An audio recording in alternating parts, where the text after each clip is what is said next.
રાજકોટ શહેરના કાલાવાડ રોડ પર આવેલા ટીઆરપી ગેમ ઝોનમાં શનિવારના રોજ એક મોટી આગ ભભૂકી ઉઠી હતી.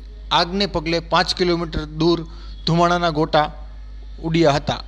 આ આગમાં 4 લોકોના મોત થયા હોવાને પ્રાથમિક અહેવાલ સામે આવી રહ્યા છે. આ ઉપરાંત 10થી વધુ લોકોને સુરક્ષિત બહાર કાઢવામાં આવ્યા છે. મળતી માહિતી મુજબ ગેમ ઝોનમાં હજુ પણ વધુ લોકો ફસાયા હોવાની શંકા સ્થાનિક લોકો દ્વારા વ્યક્ત કરવામાં આવી છે. આગની જાણ થતાં જ રાજકોટ ફાયર વિભાગની ટીમ સ્થળ પર પહોંચી હતી અને પાણીનો મારો ચલાવી આગ પર કાબૂ મેળવવા પ્રયાસ શરૂ કરવામાં આવ્યા હતા.